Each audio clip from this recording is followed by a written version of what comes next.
Okay, this is where we're at in August. We're getting to the end of August already.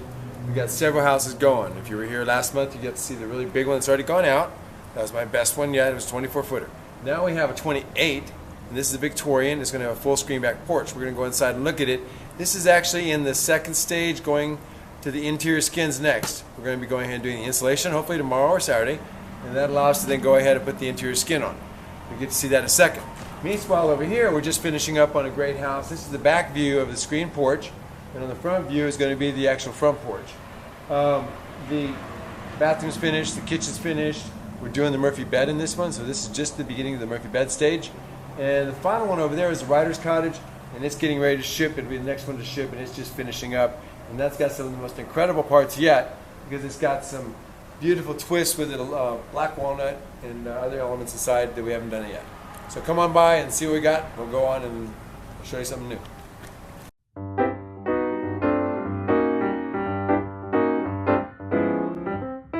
So as you come in here, you're basically getting a chance to view the framing stage completed, the exterior skin stage completed. The windows are installed, the doors are installed, the wiring is installed, the plumbing is prepped.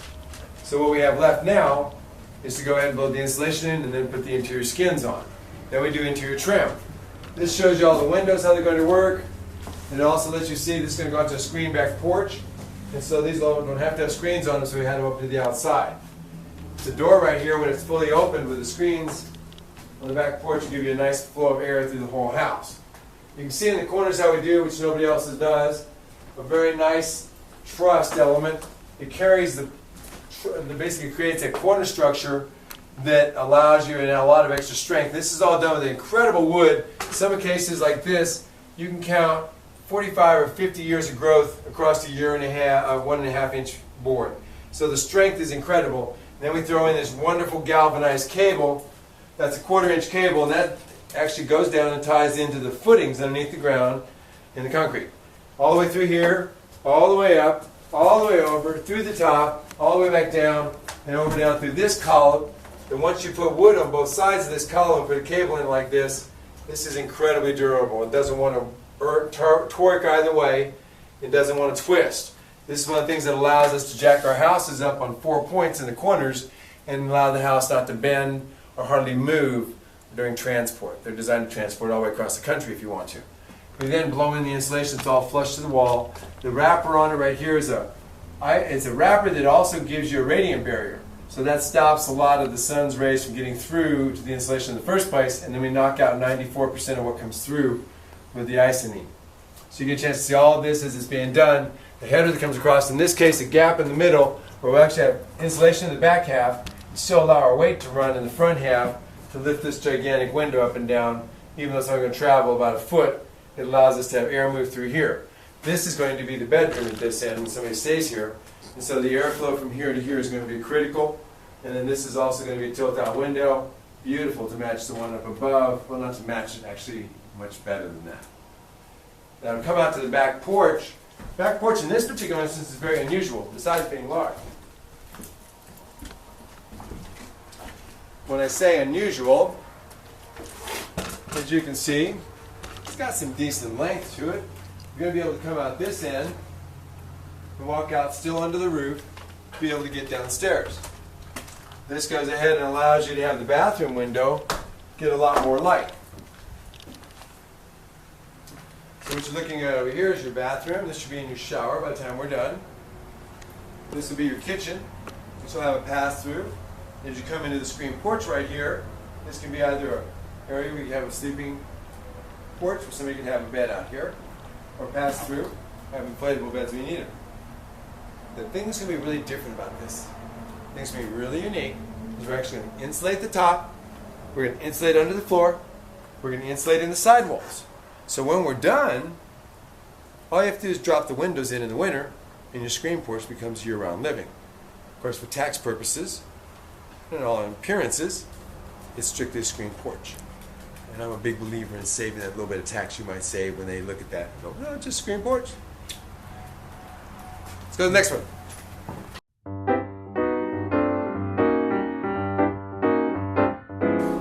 What you're looking at here is the front of this house. in the back of that house. Now, this is a Victorian. This is going to be able to have somebody stay in it downstairs with a Murphy bed. It's also going to be able to have somebody stay in it upstairs for the kids and the grandkids, and effectively make this full living quarters. Now, it also, like all of our other houses, fully hinged front porch. So all you have to do is literally lift this up, pull these out, fold this down, and you're ready for the storm, or you're ready to transport it, or you're ready for a really good fight where you don't want to have somebody break these windows during the fight. Whatever it is, you're going to be ready. You can also unbolt the bottom, take the whole thing with you. The railings in this case are all done with a beautiful longleaf pine, all nicely trimmed out. Still a little bit of sanding to go, but you can see how we've all turned the corners to make them all nice on the edges. This is a nice way to be able to do a front porch that will last for ages. What you have here now is a very nice case of using a lot of different elements to create a Victorian look. In this case, we're using some doors. We use some trim that matches around all the doors here to create the bookcase. And ultimately, with the bookcase, there's going to be another set of railings, very simple ones. You stay out. Very simple railings up above. And this is designed so that you can go straight up the ladder all the way upstairs. Just surprisingly tall upstairs. Now this particular house, I believe, is only 19 foot long. And we weren't going for height in the loft on this one, obviously, but it's still quite comfortable considering we're coming up here and having maybe a couple of tiny twin beds, so you have your grandkids up here, or if you want to, a double bed. This is not intended to be a giant house. It's only 19 foot long and 12 foot wide on the outside. But, not bad. The Murphy bed actually is going to be where it's going to be at for most people my age. They're going to be down here, and when it's done, what appears to be like a couple of doors. I'm going to step back over there. There you go. Just something like this. It's not the right spot, but that will be the headboard. And so the bed will actually sit somewhere out in here, and that actually opens up. And that opens up. And that opens up, and that opens up to allow complete flow of air over the top of the bed and out, as well as a nice bit of morning sun. If you want a little, or curtains, you can stop that. Now, when it's up, this is a beautiful set of what's called butternut and black walnut to compose this beautiful door. So it's something that you can consider like a piece of furniture. And on the side over here, you're going to have a closet. The closet's going to actually have a place for clothes and storing a whole bunch of stuff. So you can have a whole bedroom stored in there, over there, and over here you have some shelves. Possibly even with the bottom having doors on it. We're going to probably leave this open for just open shelving. So that when you pull this down, you'll actually have another whole bedroom downstairs. The kitchen in this case actually has drawers. We just didn't have the knobs on them yet. And you can see another one over here. This allows us to use a cast iron sink. And over here we have, and it may burn us up as we go in there because there's a lot of light, but you'll be able to see a beautiful bathroom. This is all done with 1880 circa tin and a broken up granite to make a mosaic floor. And then this again has another beautiful cast iron porcelain sink that's going to go ahead and make it possible again for us to save all that energy.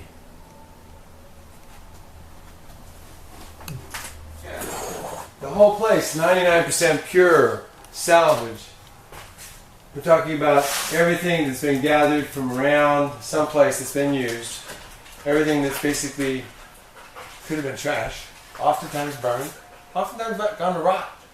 All that is used to make this, and this could be the future of our country, as easy as going out, picking it up, and building out of Grandma's house.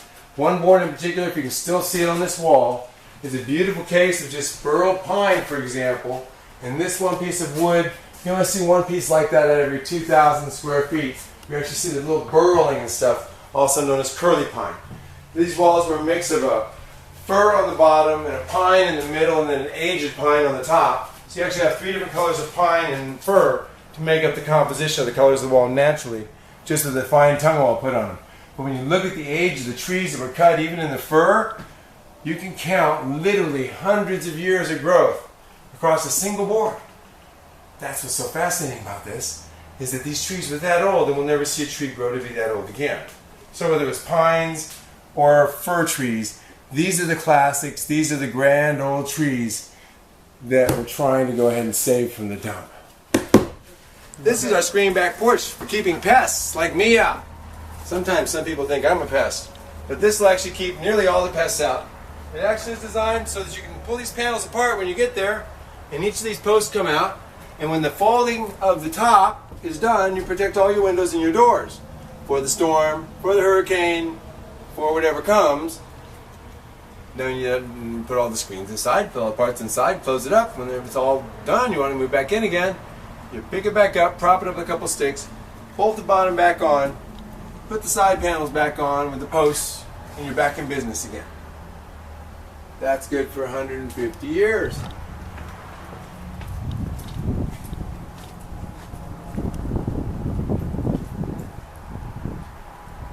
We're going from Victorian, and this will be a writer's cottage coming up next. This, which was a 12 by 19, compared to this, which is a 10 by 12. That's the size of an average walk-in closet, folks. So imagine you're about to walk in your walk-in closet. Now, of course, your walk-in closet in this case has a balcony on the back. The balcony in this case is going to be with no door on it, over where you're going to be overlooking a river. So it's kind of an overcrop. And above that is your living balcony. That means you can have vegetables growing on it, cucumbers growing on it, and you can have herbs up there, and you can have an outdoor shower, and you can have a urinal if you need one at night. So altogether, that's a great place. It's also going to provide us with a means of being able to screen it in, or be able to plastic it in for the winter, so we keep the bugs away or the cold away. You are now in what is going to be a writer's cottage, and it'll allow her to be able to stay here, have a refrigerator, have a little sink, a kitchenette, shelves, a little bathroom with a commode, a bedroom upstairs, and a shower outside, a closet upstairs, and a back porch. Effectively everything you really need. You want to go over there, I'll start at the stairs, and you can actually see how this wonderful piece of compression works. Everything we do, as you can see, from actually being inside of the same house with me with the camera, which as you know is a little bit difficult, and as he steps back out on the porch in the back, you can actually see the very extreme, large size of this beautiful place. From there you see 12 foot deep and 10 foot wide with a 6 foot back porch. About a 6 foot front porch. This is the kitchen over here where we will have a refrigerator. And if you had company and they were shy and they wanted to get away, the bathroom over here, which actually have the commode, simply closes off. I can change clothes, be quite comfortable in here, and then when I'm done, open it up and still be able to have the airflow of that beautiful window in here, which allows us to see a dramatic amount of air come through whenever it's not in use. The beauty of this is we also have a little cabinet. This is part of it, and with this pretty much everything you need. Now we'll also have a fold-up table when we're done, a built-in table over there. But come on upstairs and see just how big it is. Now, what's unusual about these steps is you're still only doing a 7-inch rise, so it's not very hard on your knees, ankles, and lower back. But what you are doing is you're doing it in half the distance by taking a step on the left and a step on the right, then forward, a step on the left, step on the right. It's really important. The railing in this case is made, it looks like a tusk off of an elephant, but it's actually a black walnut stair railing off of a very elegant stairwell. What that does is allows us to go ahead and twist it and turn it in such a way as I cut it so we can have a rail that follows a very unusual shape of the stairs. Up here I'm 6'1" with a hat, 6'2" and a half, and you can see I'm quite comfortable. For airflow, again, we can open these up in this fashion and be able to have this air flowing in all directions and cool this house off, even on the warmest of days, just through the natural airflow. Another one over here, you can see the dramatic difference in light. There's space in the back for a closet over there, and then I can go outside.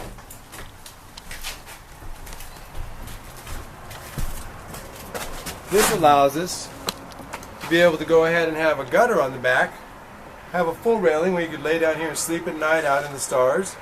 If there weren't any mosquitoes out, it would be the most beautiful thing in the world. Why bother going inside?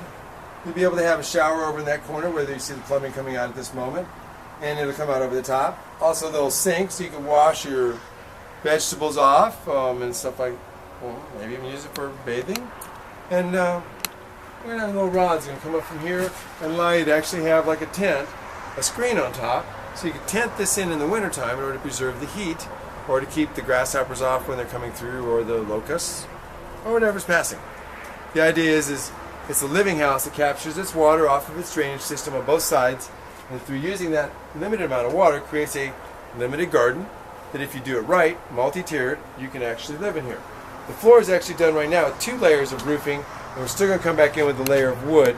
So it would allow us, this is a no-tear, heavy, thick rolled roofing, not a real thin layer, and then it also has a impermeable second layer underneath it that seals all screws or cuts as soon as they're made. So that plus the wood on top will give us a place to put our veggies as well as people. Ultimately, this has a 120 square foot footprint. That's equivalent to a typical walk-in closet in a modern home of 2,200 square foot or something like that. And most people use this much space up going down the hallway to get to the bedroom that has that closet in it. So that's the equivalent of 2 tiny Texas houses right here. This is 1 closet. So 2 closets makes you where the kids are going to stay. And the other one we're in was the main house where everybody gets together. And the little Victorian, that's the mom and daddy's master suite. That's what this is all about. In other words, when you're done, you end up with about 700 square foot. People say, I can't live in 700 square foot. Well, in this case, you get 3 houses, 3 bedrooms upstairs. I don't see how you could beat it. Thanks a lot, folks, for visiting. See what we do in September coming up. It's going to be even better than this one's. Bye.